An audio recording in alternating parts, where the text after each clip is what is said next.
Nuestra entrevista del día nos acompaña el señor ministro de Gobierno, abogado Henry Cucalón. Qué gusto que nos acompañe, ministro. Bienvenido. El gusto es mío. Buenos días con todos los televidentes. El caso Gabela vuelve a ser noticia al cabo de 13 años, ministro, tras revelarse el contenido el que se señala que dos exgenerales de la Fuerza Aérea Ecuatoriana estarían posiblemente involucrados como los presuntos autores intelectuales de lo que fue el asesinato del general Jorge Gabela. ¿Cómo debiera conducirse, cree usted, la justicia frente a la presencia de este nuevo elemento? Lo primero es el cumplimiento irrestricto de un fallo de la Corte Constitucional, de un dictamen que obligó a que se rehaga esto que había estado prácticamente desaparecido o perdido. Segundo, se ha entregado, es un insumo importante. ¿Para qué? Para evitar que exista impunidad en este caso lamentable, en esta tragedia que le costó la vida prácticamente a un héroe del país como es el general Gabela. Es también parte de un proceso de lucha de su señora viuda, a quien merece todo nuestro respeto y nuestro apoyo imperecedero, por así decir. Esto debe servir de instrumento, de herramienta para que la justicia llegue hasta el final. Recordemos que este es un insumo, no es una sentencia per se, pero un insumo importante en la reconstrucción de los hechos que debe servir, reitero, para que no exista impunidad alguna en el caso de Gabela. ¿Quiere decir entonces que este tercer producto o tercer elemento, este tercer documento, podría dejar sin piso el sobreseimiento a los implicados en el caso Drup? El sobreseimiento tiene que ver en la parte penal de la adquisición de esto de los Drup, que yo estoy en absoluto desacuerdo con lo que ha sucedido. Esto tiene que ver con su asesinato. Todo tiene una relación en sí, pero son causas separadas. Lo importante es el esclarecimiento de la verdad. El país merece saber la verdad con el respecto al asesinato de general Gabela. Ministro, cambiemos de tema y vamos a referirnos ahora al menos a dos de los importantes decretos ley que ha enviado el Ejecutivo a la Corte Constitucional. Y uno de ellos tiene que ver con el tema de la reestructuración empresarial con calificación de económico urgente, y el otro y segundo decreto de ley de apoyo a los coactivados beneficiarios de créditos educativos. ¿Qué es lo que se persigue con ello? ¿Cuál es el fondo? ¿Y qué esperan de la Corte Constitucional? Que hemos visto, se toma todo el tiempo del mundo para pronunciarse sobre estos que son temas muy importantes. Primero, reafirmar que en nuestro país todo lo económico es urgente, es apremiante, es imprescindible su trámite. No quisiéramos entrar de nuevo en estos debates con la Corte, al cual asumimos el respeto del control constitucional que debe ejercer, pero el país necesita celeridad en estas cosas. Primero, el tema de reestructuración empresarial puede constituir en un alivio a las empresas que, pese a las dificultades, son viables en su recuperación. Recordemos que todavía se viven los estragos económicos de la pandemia, de todo lo que conllevó el COVID y lo que podría constituirse, esperemos que no, lo relacionado con el fenómeno del niño. Entonces, esa es una parte. Y dos, las que evidentemente no son viables, que tengan una liquidación ordenada y eficiente. Pero esto es una medida pro empresarial, pro trabajo, pro empleo. Jurídicamente hablando, es una reforma a la ley del concurso preventivo, que se denomina, también nominado en otras partes como ley de quiebras, por así decir. Y lo segundo, que es importante, no solamente para 6.000 estudiantes y sus familias, deudores, codeudores y garantes, en la práctica 60.000 personas, que es la condonación de intereses y reestructuración de deudas de todo lo que es relacionado a las becas del Senacid, de personas que confiaron, que se esforzaron por seguir estudiando y que por problemas económicos, producto fundamentalmente de la pandemia, cayeron en este problema. Creo que si bien es económico urgente, es un proyecto de decreto de ley profundamente social. Y eso es importante y ojalá que la Corte dé su apoyo lo antes posible.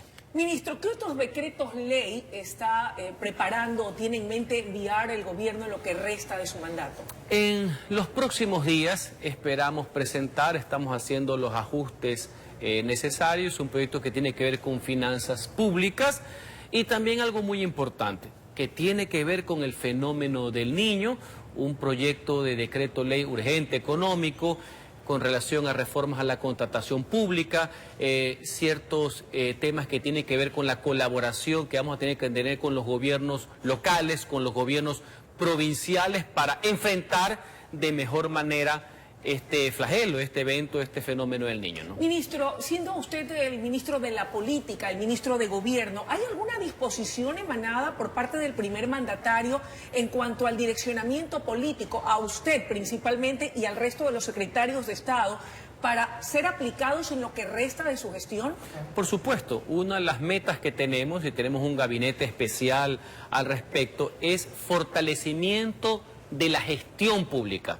Producto de aquello, usted ve, inclusive hay mejoras ostensibles en materia comunicacional, que por ejemplo, el día de ayer estuvimos en Angaritza, provincia de Zamora, Chinchipe, entregando viviendas gratuitas, 100% subsidiadas, fundamentalmente a mujeres, jefas de hogar, madres solteras. Esa es la misión del Estado, la protección social que se debe tener en programas de vivienda, que en lo que va de este periodo son 4.000 entregadas y esperemos que cuando terminemos sean cerca de 8.000 viviendas gratuitas. Entonces, ese es un ejemplo de lo que es gestión pública.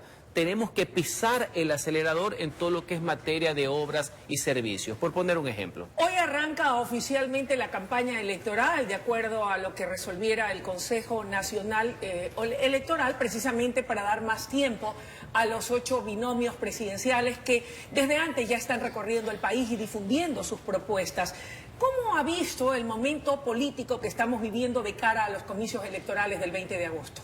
Mire, cuando se decretó la disolución de la Asamblea Nacional el 17 de mayo, yo vi con muy buenos ojos que inmediatamente los actores políticos que había en el país comenzaron a decir que querían ser candidatos, lo cual es bueno, porque esa es la segunda parte del decreto, la convocatoria anticipada a elecciones generales, con lo cual no solamente que no estaba en duda la legalidad de la decisión del presidente, sino la legitimidad. Ahora estamos en este proceso para que sea el pueblo ecuatoriano, a través del voto, que dé una nueva oportunidad. Ya zanjamos la crisis política que ocasionó una asamblea que confundió fiscalizar con obstruir. Ahora es el momento no solamente de utilizar las herramientas tecnológicas, sino de un tema de contenidos, también un tema de conceptos, en los temas que le interesan a la gente, obviamente, seguridad, economía, entre otras cosas, debatir los temas. Y lo que sí le puedo decir como gobierno nacional, como gobierno del Ecuador, es que de una forma seria, responsable y racional, nosotros estaremos prestos no solamente a garantizar el traspaso ordenado y pacífico del poder, sino darle todas las herramientas y la información de cómo se encuentra el peor momento y la mejor manera de establecer políticas de Estado, políticas públicas que se necesitan para darle continuidad inclusive. Ministro, muchos pensaron que usted iba a ser el candidato por el movimiento oficialista u otra agrupación o movimiento político para la presidencia. Me imagino que se lo propusieron. ¿Qué pasó? ¿No aceptó? ¿No quiso? Lo importante es que nosotros consideramos con el presidente de la República que tenemos que poner todo nuestro contingente en este último tramo del gobierno, en que la gente esté interesada en que las obras y servicios lleguen especialmente a los ciudadanos más necesitados de la patria. Meternos en una campaña creemos que no era lo más adecuado, podía ser un efecto distractor de lo que creo que iba a ser mi mejor forma de apoyar al país, que es continuar en la gestión con el presidente Lasso. A futuro ya se verá. Pero entonces no descarta el 2025 En absoluto descarto la continuidad de que yo pueda prestar mi contingente al servicio público del país como lo he hecho los últimos 25 años de mi vida. Cuando termine el gobierno del presidente Lasso, ¿qué va a hacer o a qué se va a dedicar Henry Cucalón? ¿Va a volver a la academia? ¿Va a seguir siendo activo políticamente hablando? ¿Volverá a los medios de comunicación para hacer opinión? Todo lo que has mencionado juntos y recorrer el país también. Ahora, ya que estamos hablando de política, sería importante que para quien hoy es el ministro de Gobierno, el ministro de la Política, para quien fue en varios periodos asambleísta, preguntarle cómo cree que va a quedar configurada la nueva asamblea. ¿Será una asamblea dispersa? ¿Será una asamblea hegemónica donde se podrán construir nuevas mayorías? Mira, tal y como está el mecanismo de asignación de escaños, que es el Webster, y con la forma de elegirlos en primera vuelta, es obvio que va a haber un tipo de fraccionamiento, ¿ya? Bueno, esas son las reglas del juego. A mí lo que me preocupa es que más allá que haya muchos partidos en representación de las minorías es el fondo, el concepto, el contenido, de que las personas que vayan sin perjuicio de su ideología o de su origen partidista estén a la altura de la representación que quiere el pueblo ecuatoriano. Honestidad, capacidad y entrega a tiempo completo. No esos asambleístas que van 3 veces en 2 años y que se esconden, no. Trabajar, volcarse al servicio público y fundamentalmente con honestidad. Y que ejerzan, sea cual fuera el gobierno, una oposición responsable y racional. Es necesario un contrapeso por el poder. Pero el obstruccionismo, el divisionismo, el sectarismo y la conspiración no le hace bien al país. Ministro, a propósito de eso, la ex asambleísta Viviana Veloz y el ex asambleísta Esteban Torres, que aspiran a volver a la asamblea, no han descartado, dicen, volver a llamar a un juicio político al presidente Lasso. Esto, políticamente hablando y constitucionalmente hablando, siendo usted un hombre de derecho, ¿es viable? ¿Es posible? Jurídicamente lo veo bastante complejo. Comprendo que algunos asambleístas vivan en el multiverso y piensan que pueden retrotraer ciertas cuestiones. Hasta donde yo me acuerdo, esto quedó suspendido en un debate, no todavía en votación. Yo quisiera que me expliquen jurídicamente cómo se van a retrotraer a un debate donde no están los mismos asambleístas. Van a dejar una vez más, bueno, ya es la costumbre inveterada, en indefensión, en este caso el acusado. Entonces, jurídicamente lo veo bastante improbable. Pero como en política se puede tostar hasta el granizo y las pasiones, en algunos casos de baja ralea, pueden ir más allá de las ideas, yo estoy preparado para todo. Y si se les ocurre cuestiones políticas, tendrán respuestas políticas. Bueno, la mayoría de los exasambleístas ahora corren para regresar a la Asamblea Nacional.